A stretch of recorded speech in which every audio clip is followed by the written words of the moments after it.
Entre otros motivos, uno muy importante precisamente que nos convoca hoy son los ecos del 25N que celebramos ayer, conmemoramos mejor, el Día contra la Violencia hacia las Mujeres, una lacra social que nos hace saber que no podemos bajar la guardia, que tenemos que estar ahí ojo a visor, que tenemos a veces incluso que cuestionar muchos comportamientos de nosotras mismas que sin darnos cuenta pueden rayar también el machismo, sin querer.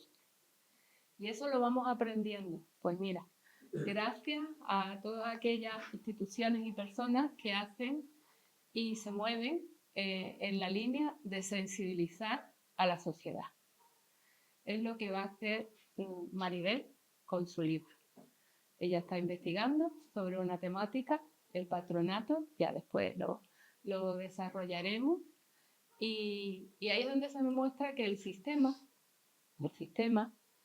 nos condiciona, vamos impregnándonos de él, y sin darnos cuenta, las mujeres, pues podemos ser víctimas de ese sistema.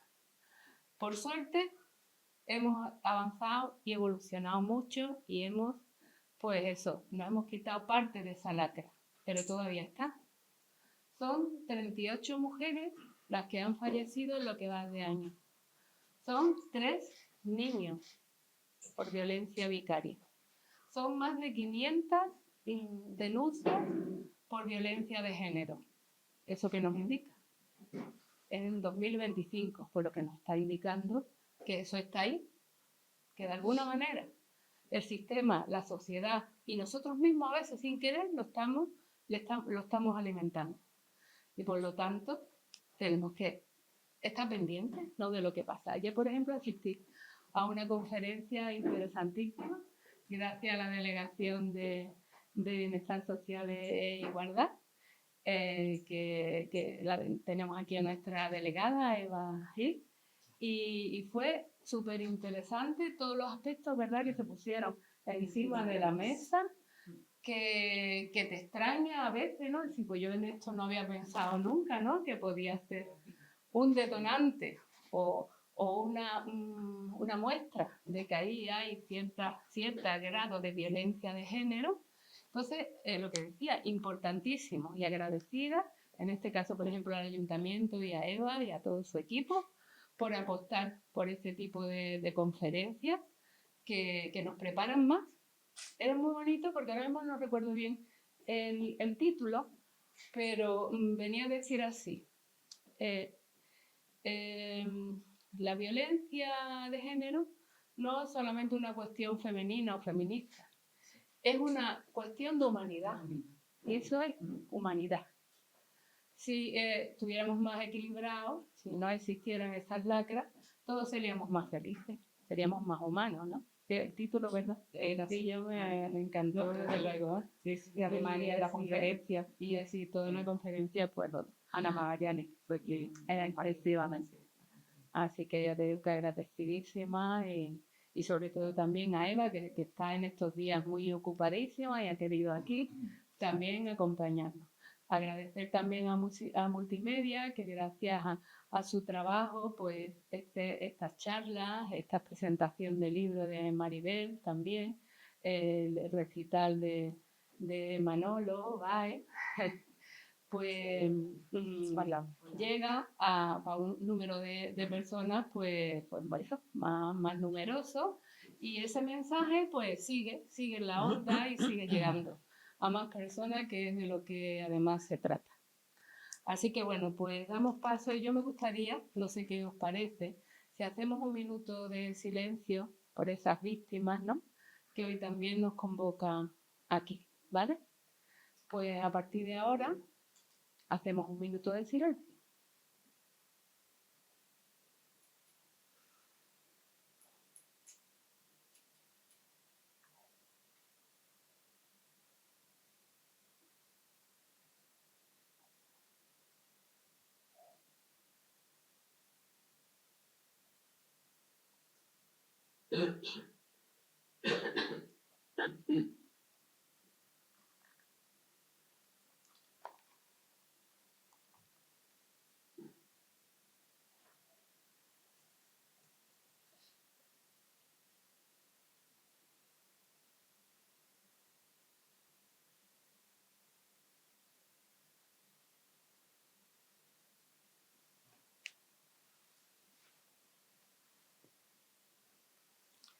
os ponemos fin al minuto de silencio, si os parece.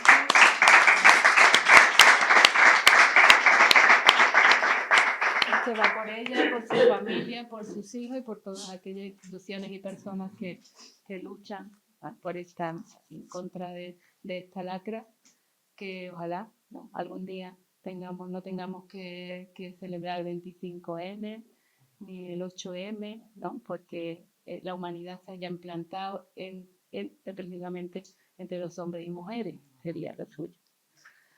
Así que muchísimas gracias por presentarme. Muchas gracias. Bueno, dar las gracias a Marisol Sánchez. Muchas gracias a todos y a todos también por haber venido. Deciros que para mí uno de los días más importantes del año es este día, el 25N, creo. En las palabras que ha dicho, las palabras que ha dicho Mercedes, y bueno, que tenemos que seguir pues sensibilizando a la sociedad. Trabajamos desde la delegación todo el año en talleres de sensibilización hacia la igualdad y hacia la no violencia de género.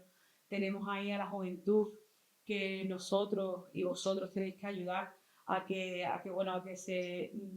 lleguemos a una igualdad entre mujeres y hombres, porque muchas veces escuchamos feminismo y lo que pretendemos muchas veces desde el feminismo es llegar a una igualdad entre mujeres y hombres, no pretendemos otra cosa. Entonces, por favor, yo sí que hago un llamamiento a la sociedad y a decir que bueno, que ya basta, que no ni una más ni una menos. Así que, por favor, entre todos, ayudemos a que esta sociedad, pues bueno, implantemos la igualdad entre mujeres y hombres, que es la única competencia. Muchas gracias. Muchas gracias.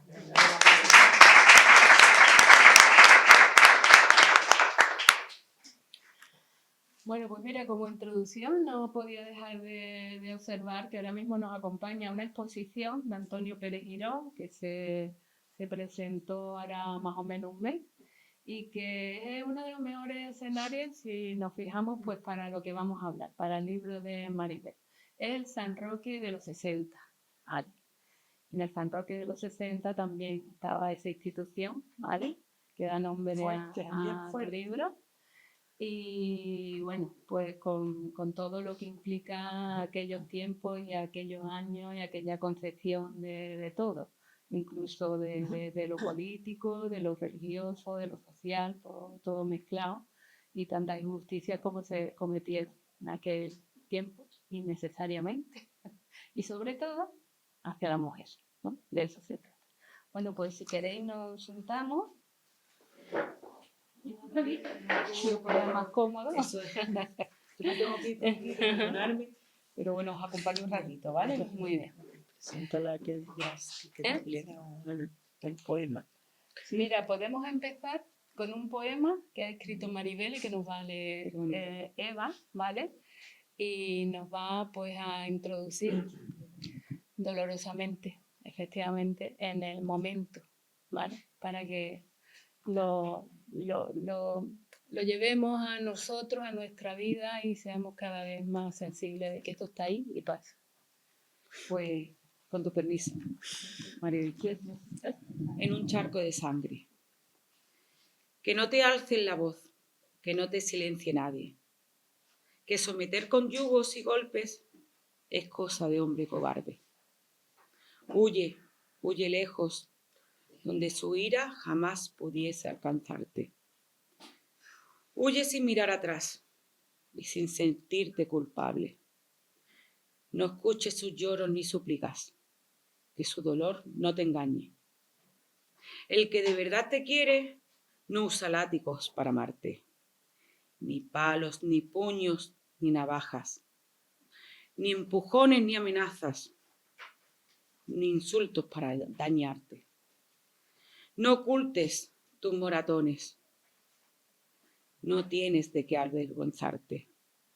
Huye, huye donde él no te sepa que ningún amor te merece yacer en un charco de sangre. Muchas gracias. No sé, no lo había leído antes, perdóname si no lo han leído muy bien. Lo han leído muy bien, perdóname. Nos ha llegado muy especialmente. Sí. Gracias. Empezamos con la biografía de Maribel. Pero pues está, si ya no conoce. Voy a leer un poquito.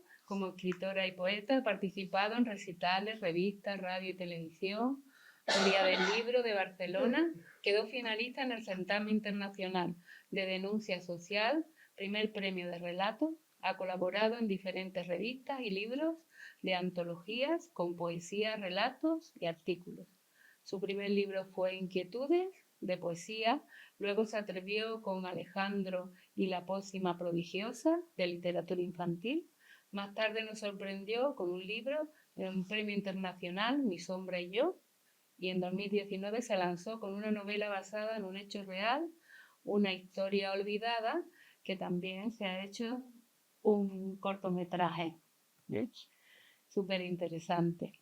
En 2023 nos presentó el libro de relato muy sugerente, Una mujer de rojo, que también lo pudimos presentar aquí en Nueva 63. Y ahora en el 2025 nos sorprende con este otro libro de relatos titulado El patronato. Cuéntanos tú algo más de que tú quieras resaltar de tu biografía. Mi biografía es muy larga porque ya tengo años y he hecho de todo un poquito. De todo un poquito, para que vamos a hablar de lo que uno hace o no hace. Aquí estamos hoy para otras cosas, que es para lo que ya no pueden hacer algunas, desgraciadamente. Pero bueno, a mí tampoco me gusta la separación hombre-mujer, porque el maltrato está en todos los estamentos sociales. El maltrato no tiene género, aunque digamos que hoy es el día del maltrato de género, no tiene género. La violencia no tiene género. Y este libro, que es El patronato, es cuando una mujer, porque va de mujeres, cuando una mujer la está maltratando su marido o su padre, o puede recurrir a las instituciones, pero cuando son las instituciones las que ya te maltratan, ya no hay sitio a donde acudir. Entonces, este va de eso, del maltrato de las instituciones durante 50 años que han sufrido las mujeres bajo llave durante 50 años a cargo de instituciones religiosas, a cargo del Ministerio de Justicia, y amparados por el gobierno y amparados por estamentos sociales que parecen increíbles a esta altura, pero que han estado abiertos hasta 1985, ya en plena democracia. Dato que me sorprendió muchísimo. Y a mí. Y efectivamente, así es, ¿no? Siguen Está muy bien. por ahí todavía. Intentando. Bueno, claro, De aquellos. claro. Y aquellos votan. Sí, eran más para cuando entremos en materia, ¿no? Ajá. Porque ahora mismo nosotros ya sabemos de qué va, ¿no?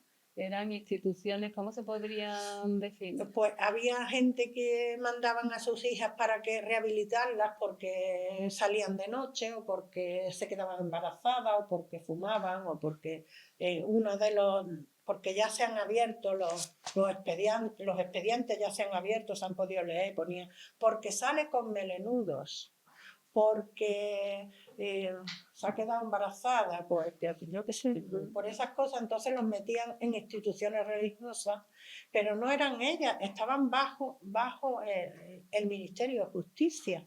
Sé que ha sido Rajoy hace poco, que ya no siendo presidente, mucho antes de ser presidente, pero fue Rajoy el que firmó la aniquilación de estas instituciones. O sea que no hablamos ni de derechas ni de izquierdas. Ese hombre estaba al frente de la justicia en aquel momento y firmó la aniquilación. Y hace poco ha salido en la tele la destrucción, el derrumbamiento de esas clínicas donde se les metía para que dieran a luz, de esas clínicas donde se les daba electroshock, porque si tenían gustos homosexuales, pues las tenían que curar. ¿Cómo las curaban? Porque para ellos era una enfermedad. Pues con electroshock, que estaban prohibidos en toda Europa, pero bueno, aquí se les daba. O las tomaban por locas si no le hacían caso a sus maridos. Entonces ese era otro tipo de maltrato. Cuando no las podía meter por vereda el marido, ni el padre, ni el hermano, las metían ahí. Y cuando eran muy desobedientes con las normas, entonces ya las metían en las clínicas, que también las llevaban las monjas, claro. aun sabiendo que efectivamente también la Iglesia ha hecho muy buena labor en muchos Sí, eso aspectos. por eso no quiero que... Está claro que estaban muy influenciadas por los intereses de un régimen que efectivamente la mujer no valía absolutamente nada. Un régimen y un pensamiento. Gente buena hay en todas partes, gente verdaderamente con pasión de ayudar también y con vocación, pero la mayoría en esa época se dejaban dejar llevar por un régimen que era lo que dictaba, ¿no? Y eso es lo injusto y eso es lo tremendo. Y eso es una aberración que no hay por dónde cogerla. Pero eso ocurría y eso es verdad. Y es importante que no lo olvidemos. Es importante que no lo olvidemos para no poder volver a repetir esos esquemas, ¿no? Y que todavía hay mujeres que aún viven y que han padecido pues ese tipo de tormentos. Eso añadió también al robo de niños, que tú apuntabas aquí, que también fue súper injusto. A esas mujeres que se suponían que no podían llevar una maternidad en condiciones porque no tenían pareja, pues se le quitaban los bebés, porque así lo estipulaba el sistema. Porque según ellos, iban a estar mejor cuidados, porque esa madre no estaba, perdona que te interrumpí, esa madre para ellos no estaba capacitada para criar un niño, porque no tenía cabeza para llevar su vida, según ellos.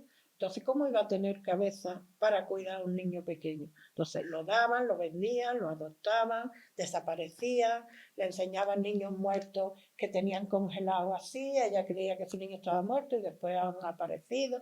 Esas cosas ya lo hemos escuchado muchas veces porque ya se han hecho investigaciones. Lo que no sabíamos son tantos detalles que nos estamos enterando ahora. De cogerle la cabeza a una niña y hacer 150 cruces con la lengua hasta que sangraban, o restregarle ortigas por sus partes porque a la niña le gustaban los niños o las niñas. Por tener gustos sexuales, que era lo normal con 17 años, con 19 o con 21, que era la mayoría de edad, 21. Y eso, Maribel, está en los informes. Eso que han está en los salido a la luz informes, ahora, todo ¿no?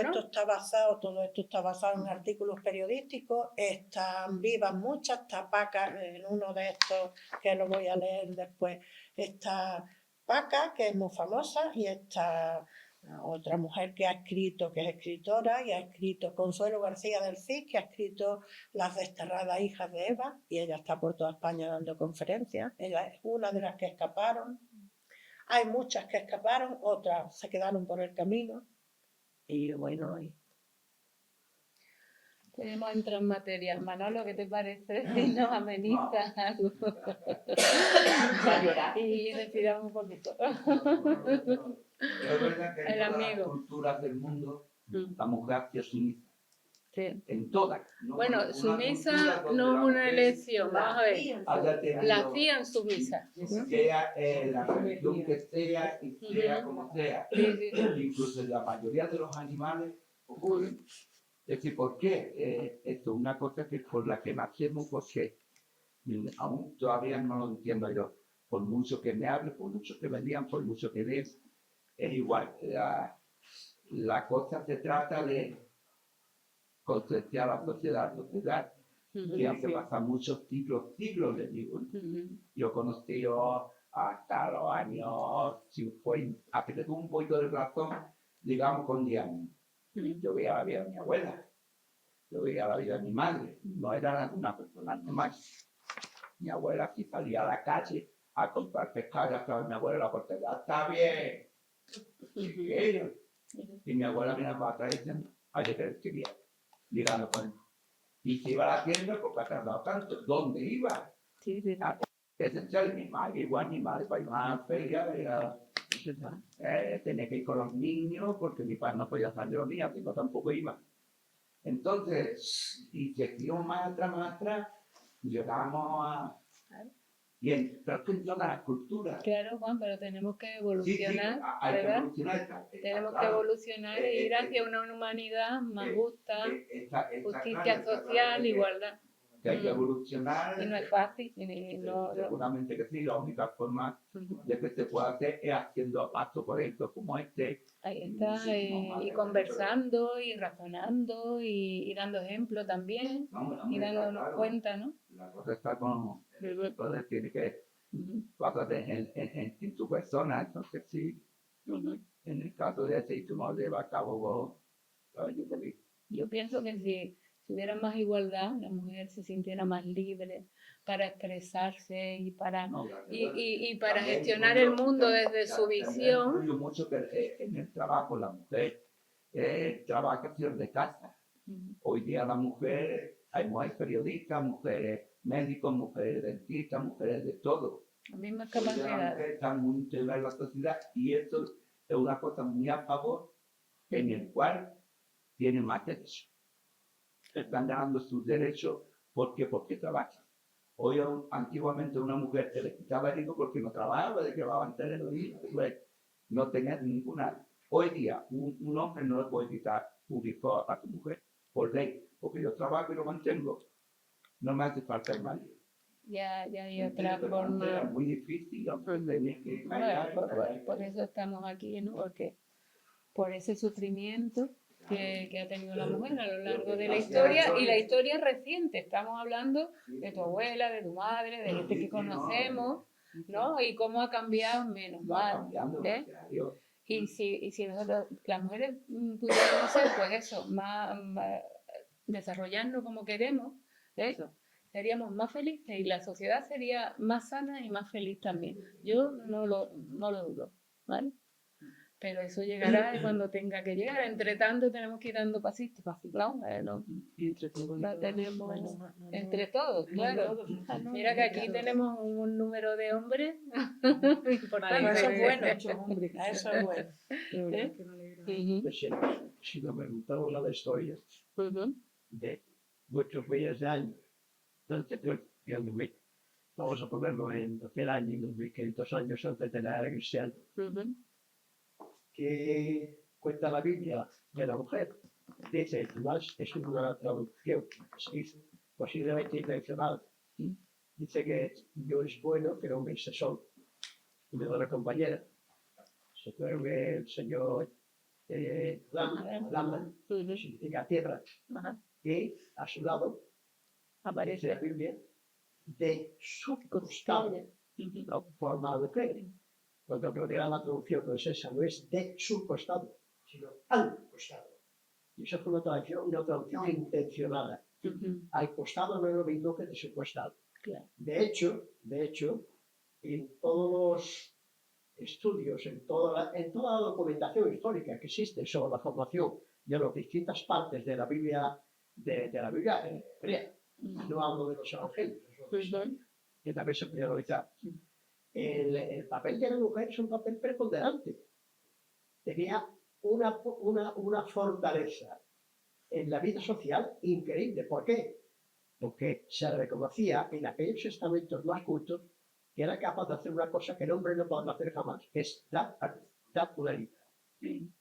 Así que después han aparecido historias, países, culturas, entre comillas, de culturas, y por supuesto una falta de lectura alucinante hasta nuestros días. Mire, por ejemplo, violencia de género. El género es un concepto gramatical, porque se aplica a la mujer. Hay género masculino y género femenino, pero gramaticalmente hablando, pues hasta eso está mal. Cuando salió esa ley, yo sé unos cuantos escribimos y la Real Academia también escribió directamente diciendo que ese era un título que no tenía sentido. Pues hasta ahora, y ahí sigue, y nos hemos acostumbrado a él. Si nos acostumbramos a una cosa que no está bien, la asumimos como buena. Y ahí queda el problema. El problema de la mujer es un problema muy complicado. Perdón, contra la mujer. La violencia machista, violencia machista, es tan complicado como que no permite tener una figura que es mucho más importante, incluso en número de la sociedad, que el género masculino. Pasamos por el alto triunfando, pero no deberíamos. Por falta de cultura, por machismo, por violencia, Por miedo, por agresividad, por muchísimos defectos que tenemos los humanos. Mucho miedo. Bueno, Manolo, Te ¿Qué toca, sabe? Manolo. Y yo pues hice una canción y lo titulé Una mujer así. Y el autor de toda esta cosa que hemos estado comentando. Oye, que ha sufrido la mujer, ¿sabes? Sigue sufriendo. Pero, y hay que luchar contra eso.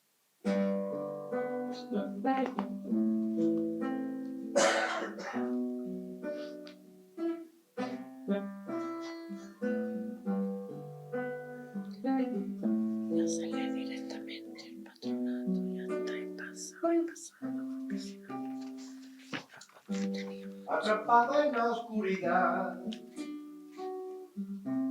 sin poder hablar, por su miedo ancestral, en el olvido, Vale, tu himno, y siempre menor de edad, lectura de nivel, un trozo del patronato. Ahí, ríe cuando quiere gritar, listo. y por no llorar, algo cantará sin voz, incomprendida. Siglos de dolor, de obligado amor sin más. Siempre está, pero no se ve. Siempre fue, pero nunca se escuchó. Basta ya de desigualdad, se acabó, es hora de libertad. En el principio de todas las grandes cosas está escrito el nombre de una mujer independiente, incansable luchadora, que va escribiendo su historia con dignidad. Una mujer así, con propia identidad, que ya dejó de ser la señora de tal. Una mujer así, oh, decidida y vital, libre para parir, libre para soñar.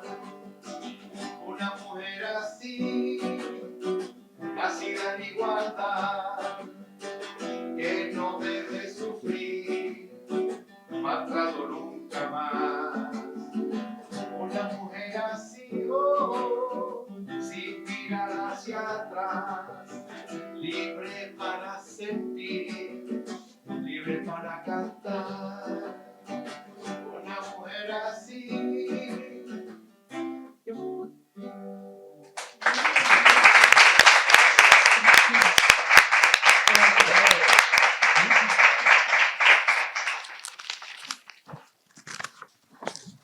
Bueno, Maribel, para entrar en tu libro, en tu obra, El patronato,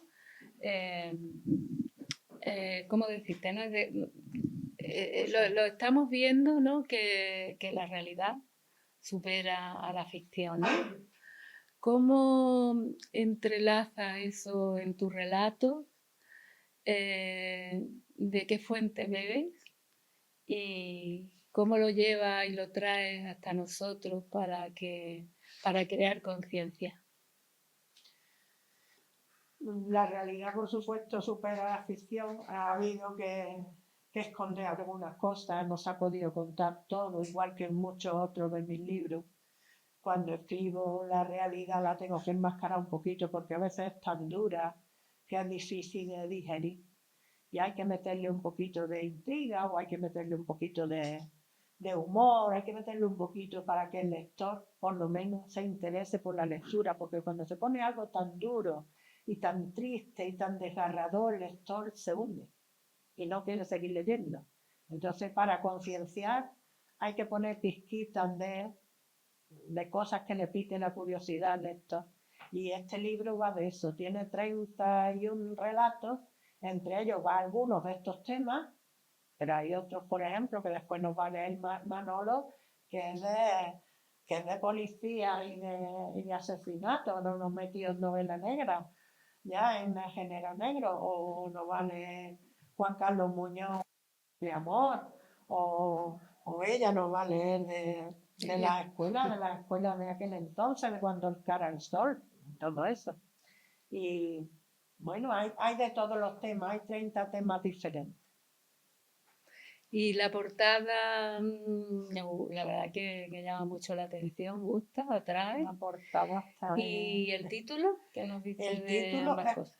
yo había acabado un taller que ha durado 2 años, que este es fruto del taller de escritura, y ese fue el trabajo a fin de curso, el patronato, porque lo vi en la tele y se derrumban las cárceles secretas femeninas. Digo, ¿esto qué es? Se abren los expedientes de las cárceles moralistas de mujeres. Yo no había escuchado eso en mi vida. Yo había escuchado lo de los niños robados, pero nada más, y no sabía nada de eso. Entonces, pues ya me interesé, investigué, hice el trabajo fin de curso, quedó muy bien, y este es el que le ha dado título al libro, pero el libro tiene muchos otros temas, de muchísimas vertientes, hay muchísimos temas diferentes. Entonces sí fue como surge el título, ¿no? Y el Sí, y relato entonces ese en concreto. a Manolo, mira, a ver que se vea, a ver, o el grande, ¿ves? Que va aquí, en el patronato se ve aquí como un de esto para adentro, ¿cómo se llama esto? Es de una Como un de convento, de un ¿no? Hay una convento. monja ahí, está todo muy oscuro, se ve lúgubre, se ve que parece de miedo, porque también hay relatos de miedo que no tienen nada que ver con este tema. Hay una chiquilla ahí que pone la nota de color, porque también hay mucha esperanza en este libro. Y bueno, y entra luz por ahí, la luz que entra por aquí es la esperanza y ese color. Y hemos querido con este libro, pues, que tenga de todo un poquito de lo que hay dentro. Mucha simbología, la verdad, en la propia portada. La verdad que sí. Han hecho un trabajo muy bueno la editorial. Esta es la segunda edición ya, aunque hace 3 meses que salió. Qué bien. Pues cuéntanos el relato. Pues no sé si se escucha o no se escucha, no. Sí, vamos a ver, No, esto vale. es para la Esto es tele. para la Tú tele, tienes bueno. que... Pues os voy a leer un trocito del patronato, pero como es largo, yo he cogido algunos trocitos nada más. Y es una madre que estuvo en el patronato contándoselo a su hija. Yo me he basado en la vida de Consuelo García del Cid, la que escapó junto a 30 mujeres más. Y dice así: cuando conté a mi familia que estaba embarazada de mi novio, solo recibí desprecio y una bofetada seca de mi padre, sin apartar la vista de asco de mi vientre. Recuerdo que mi padre tenía la mirada fría y los ojos muy oscuros, oscuros como el pecado. Mis padres me mantuvieron encerrada en mi alcoba bajo llave.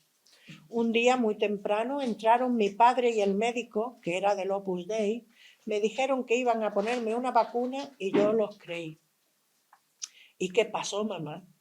Que me desperté en una habitación desconocida, sentí la frialdad del suelo, me levanté y solo había una cama, un crucifijo y mi maleta. Estaba en Madrid, en el reformatorio de las adoratrices. Me quedé afónica de pedir auxilio. Me oriné encima del miedo. No paraba de temblar. No sabía si era por el frío, por el miedo o por mi estado. ¿Es que ya estabas embarazada de mí?, pregunté con curiosidad. Claro. ¿Por qué te crees que me encerraron allí? Tus abuelos no querían que nadie lo supiera y luego ya se encargarían las monjas de ti. ¿Y qué hacen con los bebés? ¿Qué hacían con los bebés, mamá?, me atreví a preguntar. Allí hubo de todo: ventas de recién nacidos, partos de niños muertos que resultaron vivos para ser adoptados. ¿Y tus padres?, pregunté horrorizada. Ellos decían que yo estaba interna en un colegio. Luego pensaban darte en adopción y casarme con alguien importante. Yo pude escaparme contigo, pero muchas siguen buscando a sus hijos todavía. No pudo acabar la frase. Se rompió y comenzó un sollozo intenso que le sacudía el cuerpo. Me sentía culpable por haber nacido, por provocar tanto dolor. Cuánto lo siento, todo fue por mi culpa, le dije con toda la amargura aferrada al estómago. El artículo proseguía: aquellas que osaban sublevarse contra la estricta disciplina del reformatorio o quienes eran pilladas con comportamientos homosexuales eran trasladadas a un psiquiátrico que las trataba con electroshock. Fueron tantas las que violaron, prosiguió mi madre. Bueno, ya aquí explica lo de las cruces en el suelo, lo de la ortiga y todo eso que ya lo explicamos, me vi más para bajito para que esto no sea largo. Cuando nos llevaron al infierno, el de las madres solteras de Peña Grande, allí busqué a Paca Blanco. Yo estaba de 8 meses y temía que al parir desaparecieras. Paca se había escapado de todos los reformatorios y organizó la fuga, unas 30 mujeres, yo era una de ellas. Cuando nos avisó salimos corriendo como si el mismo diablo nos persiguiera, pero soltaron a los perros. Dicen que ellos huelen el miedo. Mientras mi madre me contaba, yo la imaginaba sosteniendo su barriga para protegerme, con el corazón desbocado, los perros que las perseguían. Hasta me parecía escuchar sus ladridos, los gritos de las chicas a las que mordieron, la noche helada, el camisón mojado. Descobijada, desprotegida, desorientadas. Y llegó el 9 de junio. El 9 de junio es cuando han pedido perdón verdaderamente estas instituciones, porque iban a pedir perdón antes, pero murió el Papa Francisco y no han pedido hasta el 9 de junio. Y ahora, sí, ahora hace, ¿no? Es cuando yo escribí esto. Sí. Entonces la madre y la hija pues están aquí brindando, esperando en la tele que salga ese perdón, ¿no? Y dice la madre, con una copa entre pompas doradas desafiantes, levantó la copa y brindó por todas ellas, las mujeres encarceladas en secreto, por las que hemos sobrevivido y por las que ya no están, por todos aquellos niños que fueron comprados o adoptados en esa España gris, dijo con la barbilla alzada. El paladar sintió explotar las pequeñas burbujas deliciosas del champán y en la nariz me salpicó su efervescencia fría.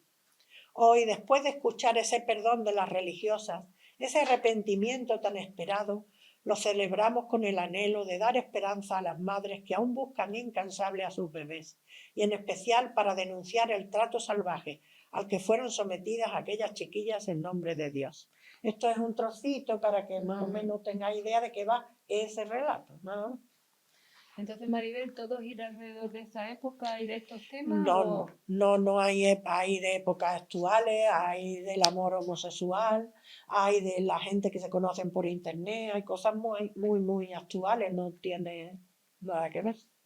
Cuando pedir a la iglesia perdón por haber dicho hasta el concilio de Trento que la mujer no tenía alma. Sí, Ni los no me he niños. inventado yo, ¿eh? No tenía alma. A la iglesia hasta el concilio. Cuando no tenéis perdón por eso. Estas mujeres son muertas por eso. Y siguen muriendo algunas porque todavía queda un cerebro sobre medio crecer. Y otros que tienen el cerebro tienen una burguesa guerrilla.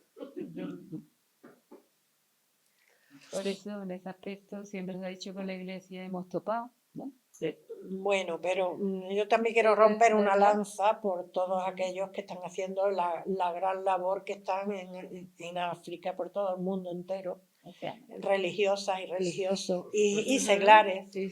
Yo he estado interna en un colegio de monjas, no me ha pasado nada de esto. Yo no hablo de las personas, lo pasé. Bueno, claro. es distinto. estamos en la presentación. Un segundito que termine. Un segundo, no más ahora. Yo estaba en un colegio de monjas internas y gracias a ellos, mediante becas, pude recibir la educación que sin ellas no hubiese podido. Entonces, yo quiero romper una lanza por ellos, ya está. No. La institución, por supuesto, pero entre política e instituciones yo no he escrito libros para denunciar ni a los políticos ni a las instituciones. Yo he escrito libros solamente... Tengo que decir que una cosa es así, la digo. Claro, por supuesto. Claro. Bueno, pues yo la he Se dicen dicho. pocas, Sí. se dicen muy pocas. Y no solamente en el sector religioso, ético, social, económico y todo. Auténticas barbaridades. Y tenemos el caso del señor Trump, porque, en fin, todos los años tiene idea, y lo que sí es todo un cuarto de idea, lo pasa de ahí. ¿Qué está haciendo con la mujer en Estados Unidos y en otras partes? Son cosas para él. En la famosa lista de Epstein, la que aparece ese sujeto que tenía una relación de mujeres a las que violaba y en la que estaba el señor Trump y algunos de su familia y algunos son, me habían mencionado. Eso ya no es cuestión religiosa, eso es una cuestión social. Y tenemos que empezar por variar, por hacer conocer a la sociedad que somos mucho más complicados de lo que creemos. ¿Ayudamos a que la gente lea? En absoluto. Existe un elemento de facto que es el móvil.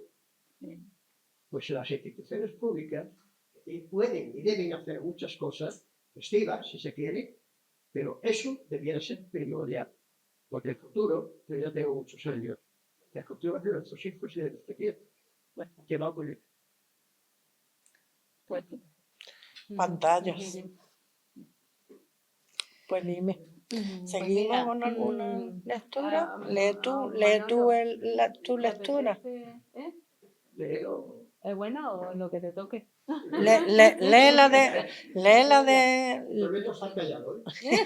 léela de esto. No, no te calles, que para nada, al contrario. Lee la tuya, Aquí ¿no? todos Y esta tenemos mujer es nuestra voz. suyo, que vean que hay más, que hay otros temas. Yo leí el libro, la verdad que es interesantísimo. Y el capítulo que me ha dejado María de El asesino de muñecas. Es un trocito. Dice: Francisco bajó por la lentitud los escalones del sótano. El aire olía a humedad y a desgracia esa madrugada. Frente a la escalera un panel donde atesoraban fotos clavadas con chinchetas, instantáneas de cadáveres. Todas las imágenes eran niñas rubias. Aquel panel le robaba el sueño y era todo cuanto venía de ella. A veces oía su lamento. Entonces se sentaba ante aquella pared y le hablaba. De las noches donde el insomnio era infinito, el desgarro y el dolor se abrían paso en la soledad de su alcoba y la cordura guía despavorida. Hacía 10 años que él encontró el primer cadáver, Elena. Luego todo se desbordó y vino la oleada de desapariciones. Cuando Elena desapareció, empapelaron la ciudad de carteles con sus fotos. El inspector organizó el operativo. Hoy haremos una batida por esta zona, dijo el inspector. Acercar el perro a la ropa que han entregado los familiares y los persistes se encargaba del caso. El perro olfateó y emprendió la marcha. Los policías de TARS, los voluntarios se desplegaron con silbatos, llevaban palos para mover la hierba y a 2 metros de distancia unos de otros avanzaron hacia adelante. Pasaron 15 días sin cambio. Una tarde toda la incertidumbre se desvaneció cuando Francisco, en el matorral más alto, encontró una pierna pequeña semienterrada. El latigazo que sintió en su corazón fue tan fuerte que le dolió el pecho, el oxígeno le saltaba. Comenzó a escarbar con sus propias manos mientras tocaba el silbato sin descanso. Espera, no toques nada, hay que aislar la zona y llamar al forense, dijo el inspector. Francisco, que no oía a nadie, apartaba la tierra de su cara con los dedos en su afán de desenterrarla por completo. Apártate de aquí, es una orden. ¿No ves que vas a contaminar la escena? No ves que todo sucedió deprisa, el cuerpo pequeño, la cara llena de tierra, el olor descompuesto de la muerte, se le quedaron grabados en su cerebro. El pelo, antes rubio, se veía pardo por la tierra que lo cubría, y una corona de pequeñas flores adornaba su pequeña cabeza polvorienta. Francisco estaba aturdido, tenía una hija de esa edad, contenía su rabia, no quería tomarse el auxilio por su cuenta, que era lo que de verdad deseaba. En poco tiempo hubo una oleada de desapariciones de niñas con físicos parecidos y con la misma edad. Estaban ante un asesino en serie que además vestía su vestimenta blanca y les ponía una diadema de flores como en un ritual espantoso. Francisco no dormía, se pasaba la noche en el sótano, se sentía culpable por no poder encontrar al asesino. Su incertidumbre aumentó cuando hasta mi poder. Es un relato fascinante que le mantiene en vilo hasta el final. Bueno, Francisco es policía.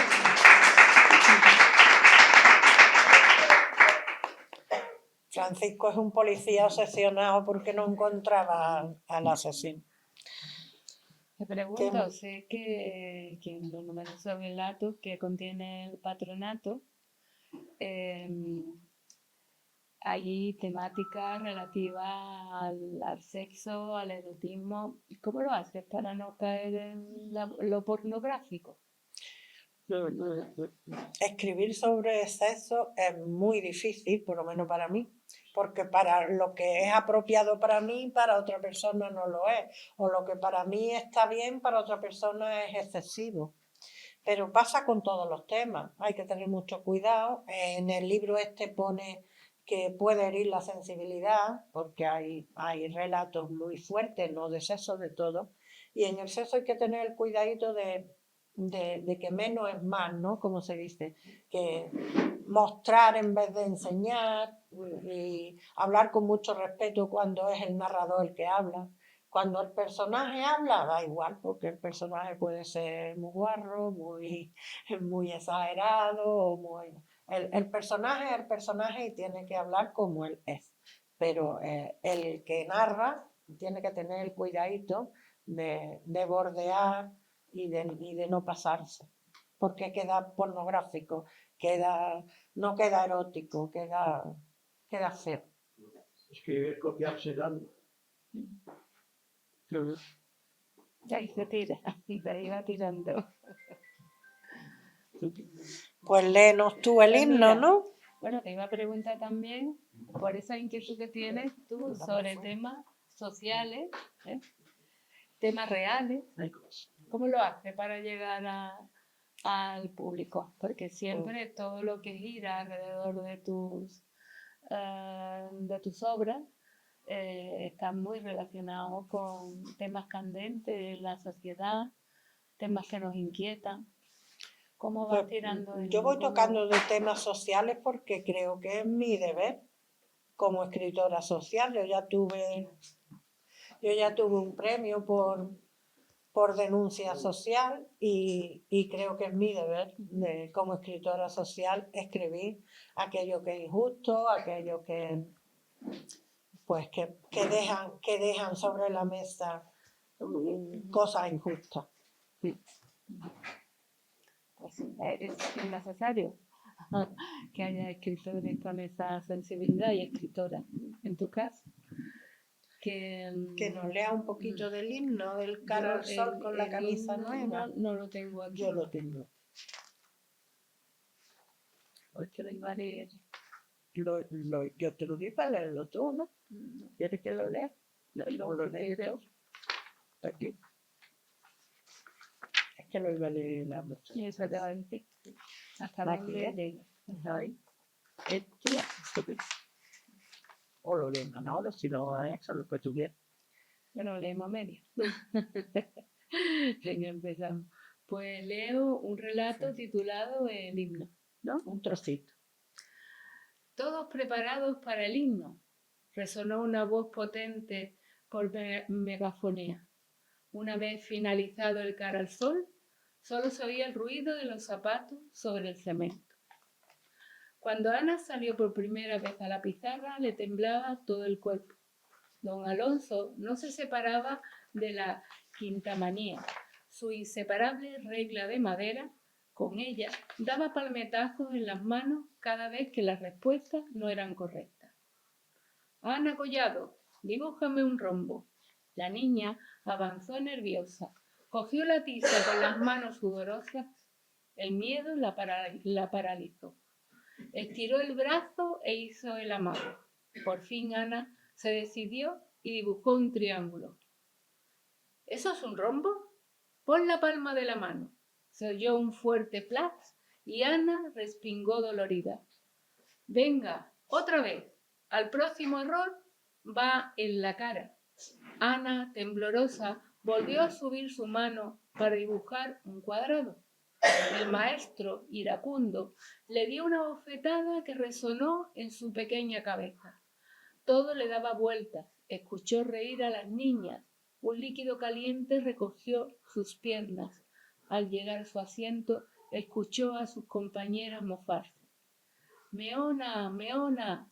Ana, con las mejillas rojas a punto de explotar y sus piernas mojadas, soportó este mote cruel que se le quedó pegado igual que el polvo blanco de la tiza. Fueron 3 de pesadilla, pero aún le faltaba soportar lo más duro. Toma, sigue Manol. Ay, lo más duro se ha quedado ella. No, ya. Es lo más duro. En el último curso, don Alfonso fue nombrado director. Eso le permitía estar a solas con Ana, que ya contaba con 13 años. Su mirada lasciva, su respiración agitada, sus caricias. ¿Sabes que eres mi mejor alumna? No, lo sabía. Has crecido mucho, te has convertido en una mujer preciosa. Ana cayó turbada. Sabes que eres mi preferida, pero son secretos entre tú y yo. Ana permanecía quieta, petrificada de miedo, mientras se dejaba acariciar entre las piernas. Nunca habló con nadie de los tocamientos, le daba miedo rechazarlo y le entraban arcadas al salir del despacho. A veces veía a otras niñas salir despavoridas de dirección. Sabía que ella no era la única. Sus manos peludas y el olor a balón dandy le seguían en sueños, pero el sentimiento de injusticia y desamparo la perseguirían toda su vida. A partir del 78, tras la firma de la Constitución, luchó por el feminismo y se convirtió en una activista muy reputada. Dio charlas en las incipientes asociaciones de mujeres. Luego comenzó a visitar las escuelas para concienciarles de la infancia y volvió a ese mismo colegio de su niñez a dar una conferencia. Por el pasillo avanzaba hacia ella la figura enjuta del director, un sexagenario de barba blanca y ojos miopes. Venía enfundado en un traje de buen corte, escaso cabello peinado hacia atrás, parecía inofensivo, correcto, educado.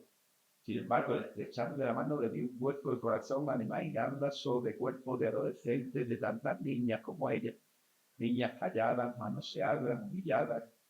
Y allí estaba Ana Collado, delante de la pizarra en el colegio de sus pesadillas, donde sus recuerdos vagaban desprotegidos, aunque ahora la amparaban los derechos humanos, la Constitución y las asociaciones de mujeres que habían surgido, mujeres que pensaban por sí mismas, mujeres guerreras que derribaban muros, mujeres luchadoras por la justicia y por la igualdad. Y aquí dejo de ver.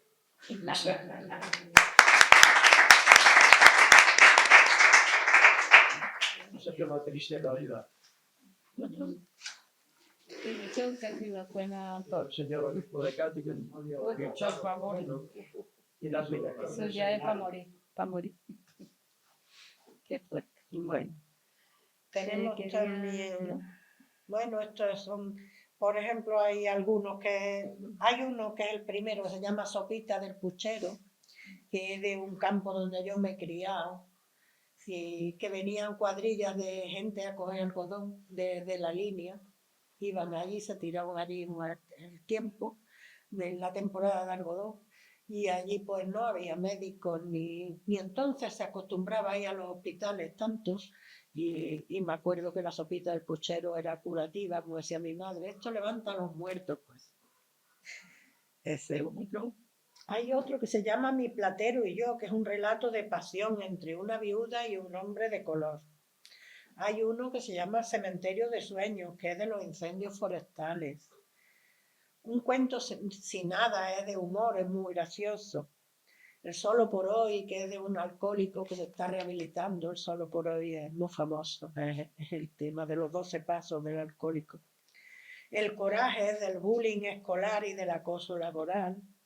La Casona es un plan urdido por una infidelidad para asesinar al marido. Un olmo seco que es de amor, y no nos vale este señor que está aquí sentado. Es que hay muchos trozos, pues ya te ha tocado. Venga, Se está llenado, ¿no? venga, siéntate ahí. Venga. Es de un hombre viudo, se enamora de una jovencita. Un trozo, ¿no?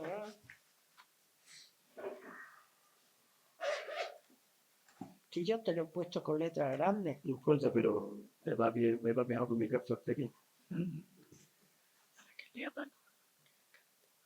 Bueno, buenas noches. Yo he aceptado la invitación de Maribel porque nos conocemos hace ya muchísimos años y hemos colaborado en tanto ella por libros míos, yo de ella, reseñas, prólogos. Hemos participado en innumerables actos desde el año 2010, 2011, 2012, quiero recordar. Y me llamó ayer y me comprometió a que leyera un relato. Yo le dije que no al principio, ella sabe que le dije que no, porque tiene la garganta mala. Y sus palabras fueron: señorito, te espero a las 7 y para que él me... ¿No entiendes? Y yo he aceptado, no podía negarme, pero es muy bonito me encantó. Se llama Lectura de un olmo seco. Desde que Felisa murió, acepté la obligación de sacar adelante a mis 3 hijos, como un muerto viviente. Aunque yo deseara morirme, hacía un esfuerzo diario para que ellos no sintieran esa soledad que se había adueñado de mí. Tuve que contratar a una joven en casa para cuidar a mis hijos mientras yo trabajaba. Hola, José. Aquí le dejo el almuerzo y la cena preparada para la nevera. ¿Lo come con nosotros, Margarita? No puedo. Luego vendré a recoger la ropa. Por la tarde, cuando me disponía a irme para el trabajo, apareció de nuevo. Venía arreglada. El pelo parecía de color rojizo, su cara maquillada y con un vestido repleto de flores. Entró contenta, con su taconeo, se puso el delantal y salió a recoger la ropa mientras tatareaba la canción Resistiré del dúo dinámico. Su figura contra luz, su vestido movido por el viento, su melena de fuego fundiéndose con el sol. Era una estampa maravillosa. Enseguida desvié la mirada. Yo tenía 3 niños que cuidar y no podía distraerme con esas cosas. Cuando llegó la noche me acosté con la foto de mi mujer. Algunas noches me parecía que la sentía respirar y eso calmaba mi llanto a las madrugadas. Yo acababa de cumplir 60 años. Mi mujer era mucho más joven, pero la llevó su hora y me dejó aquí, sin esperanza, sin cariño, con una adolescente difícil de gobernar y una vida vacía. Para descansar la mente solía leer novelas y poesía. El poema del olmo seco de Machado y la voz de Serrat me emocionaban porque identificaba con ese olmo viejo. Margarita y yo comimos solos, en silencio, con el único ruido de los cubiertos a chocar con los platos. Las miradas se cruzaban. Ella me sonreía nerviosa, no sé por qué. Yo no podía imaginarme nada con ella, ni con ninguna mujer, en aquel momento. Además, yo era un hombre mayor, llevaba 20 años, pero las cosas suceden sin buscarme. Sin querer y casi sin darme cuenta, cada noche me quedaba dormido pensando en su sonrisa. Volví a casa con la ilusión de verla y almorzar juntos. La mirada embobada, sin darme cuenta, mientras me preparaba la cena, me planchaba la camisa. Los chicos notaron algo y uno de ellos me preguntó: papá, ¿es que ya te has olvidado de mamá? ¿Por qué dices eso? ¿Cómo voy a olvidar? Todos vemos cómo mira a Margarita. Pero si hubiera sido mi hija, hombre. No sé en realidad lo que Margarita sentía, pero mi entusiasmo crecía. Un día en la cocina, al pasar delante de ella, de la encimera, se acercó mucho, tanto que tus pechos me rozaron. Nos quedamos quietos mirándonos y nuestros labios se acercaron. Ella disimuló y continuó con rapidez su faena. Estaba claro que sentía algo por mí, igual que yo, aunque intentaba convencerme a mí mismo de que eran fantasías de un viejo y que ella tendría a su novio, a su edad, o marido. Una tarde que estábamos a solas, le leí el poema del olmo seco de Machado. ¡Qué cosa tan bonita! Me he emocionado, dijo mientras se limpiaba las lágrimas. Pues si quieres que leamos poesía cuando acabe, aquí tengo una biblioteca enorme para mí solo, a no ser que tu novio o tu marido te estén esperando.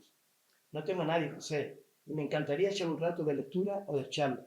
Aprendo tanto con usted. No me hables de usted, que me hace más viejo, mujer. La terrible soledad era más pequeña cuando estaba ella allí. La luz era más brillante y su cantorreo inundaba la casa de alegría. Y mientras tanto pensaba en ella a todas horas. La deseaba de día y la soñaba de noche. Y entraba por la puerta cada día. Derramaba sonrisas por todas partes. Llegó mi vida y la zarandeó. Me hizo crecer. Me hizo, a pesar de mis años, había esperanza. A veces le escribía poesía. No había hecho esas cosas ni con mi mujer. Y me sentía un poco culpable, como si la traicionase. Llegó el día que me declaró su amor, sincera, sonrojada, sin mirarme a los ojos, como si yo fuese de su edad, como si yo estuviera libre y no tuviese hijos, como si yo la mereciera. Y hasta aquí puedo leer.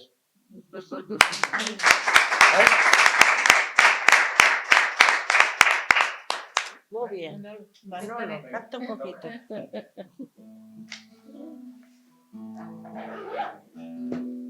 Bueno, hay tantas cosas que nos indignan, desgraciadamente, que esta canción le puse el título de Canción Indignada. Una de las cosas que habla es de la violencia contra la mujer y también de los hombres.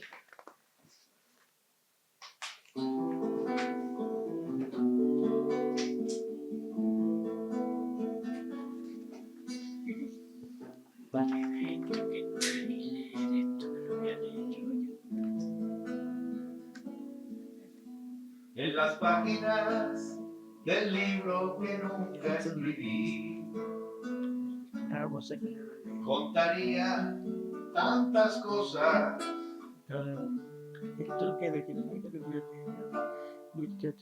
Contaría que el hambre sigue matando y que gente sin alma continúa robando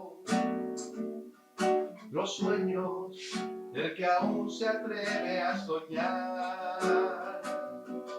Contaría tantas cosas que la guerra no acaba, cada vez más banderas, mientras otros se empeñan en cerrar las fronteras, corruptos que no pueden controlar el afán del protagonismo, dinero, poder, los demás están lo mismo, solo quieren tener lo que son inmortales, lo que tienen va primero, cuanto más tengo más quiero, es su ley.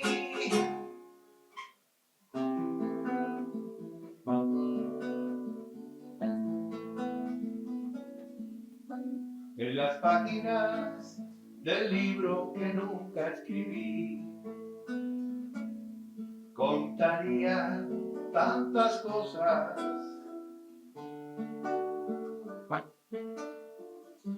Contaría que hay gente que ha perdido su casa y que en nombre de un Dios todavía se mata. Hay racismo, homofobia y desigualdad. Contaría tantas cosas. Que hay mujeres que viven y mueren maltratadas, que mutilan a niñas y de niñas las casan.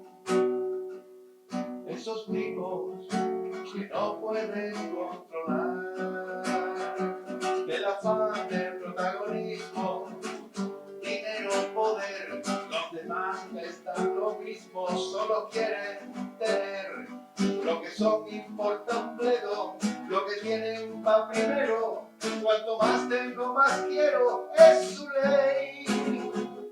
El afán del protagonismo, dinero, poder.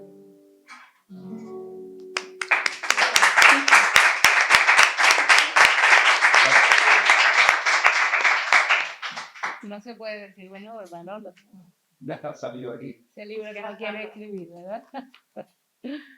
Pues sí, nos llega. Bueno, pues continúo un trocito con el índice para que vean todos los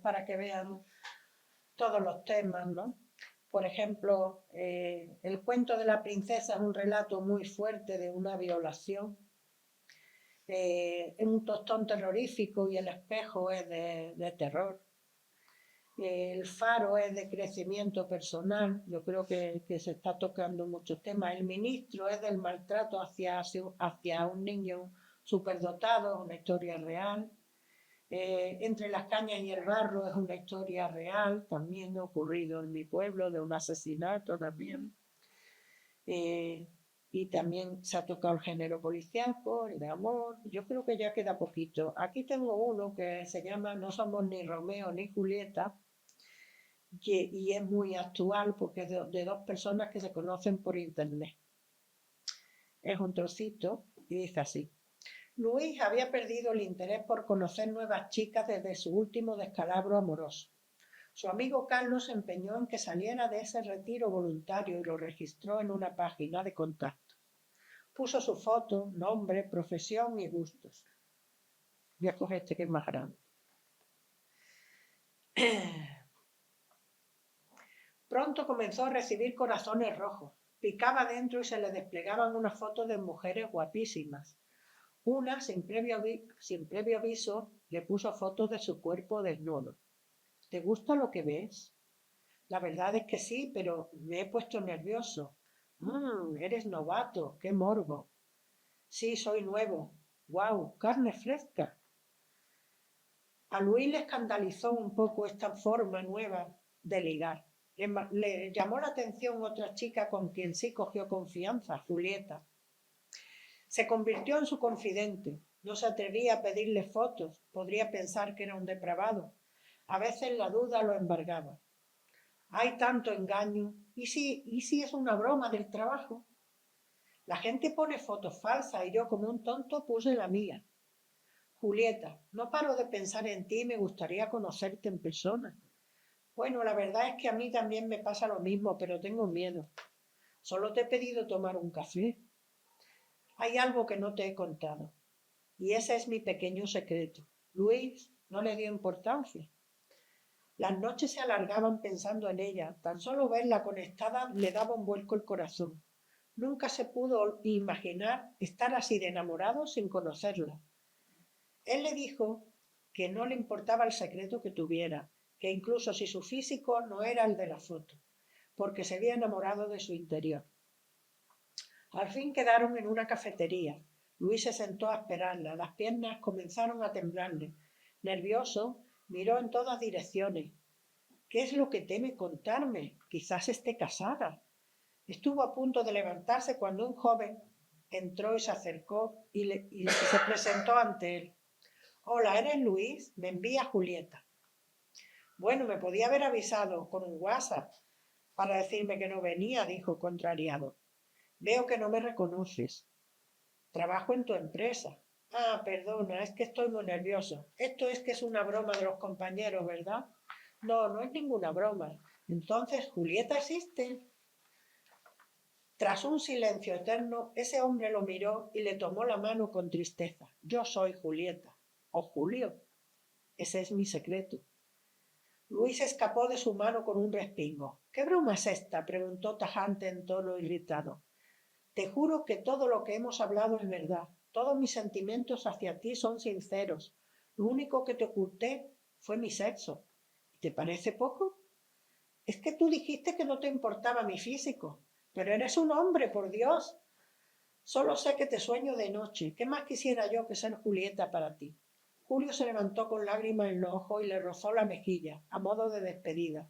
Ese pequeño roce con los dedos en su cara estremeció a Luis, que sintió un hormigueo incomprensible en su estómago. Pasaron los días y en el trabajo cada vez que se cruzaban, los ojos callados de Julio lo taladraban. Luis no podía contener su corazón, que se le agitaba al verlo. Sufría el dolor por perder a Julieta y, sin embargo, estaba allí, escondida tras esa mirada, atrincherada tras ese cuerpo masculino.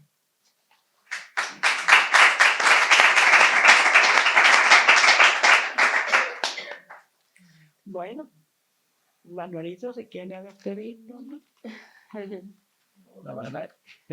Pues como nos encanta que Tú tienes- ustedes hablarlo, pues ya sabes. Vamos. Es lo que toca. Vamos. Bueno, como hemos comentado, que hay que seguir en la lucha y hay que. Y esta canción lo titulé Un día más. Ya,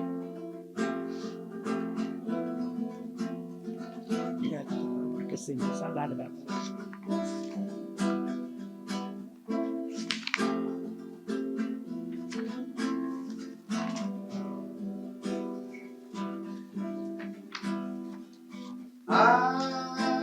Amanecerá un día más,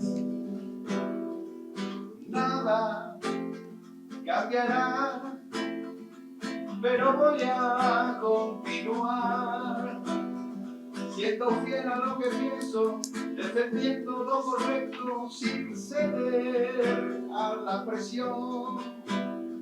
Manteniéndome despierto, expresar mis sentimientos, conservando la razón. Y voy a seguir sin vacilar, denunciando la injusticia, defendiendo el respeto y la solidaridad, tolerando bajo cero al maltratador rastrero y al que engaña a los demás, con promesas imposibles, solo para gobernar. No descansaré hasta lograr que se borren para siempre todas las fronteras, que acabemos con la plaga de la muerte en las banderas, que no haya que luchar por la igualdad de las personas, ni mutilen a las niñas, ni las vendan con su boda.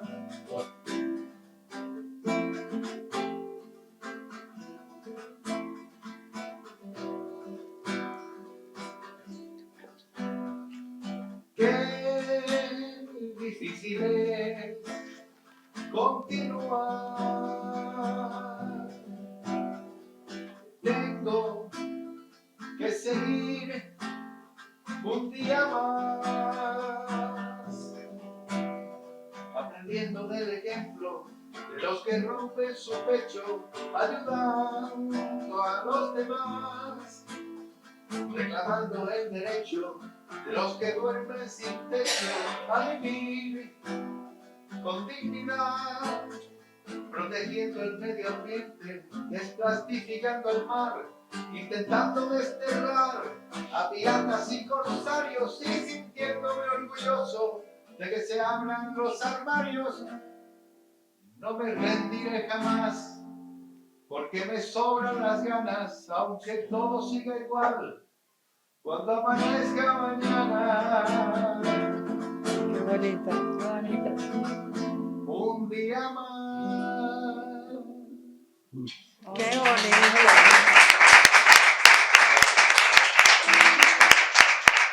Qué bonito. Bueno, pues Yo muchísimas estoy muy gracias a todos. Siento mucho haber llegado tarde. Han pasado muchas cosas hoy. Se ha confabulado el universo, se ha confabulado, pero bueno, aquí No estamos. importa. Y ya está. No te importa. Pues bueno, muchísimas Muchísimas gracias a todos. gracias a Si todos. queréis algún libro, ahí me he traído de todos los que me quedan. Y ya. Muchas Pues gracias, muchas Manolo.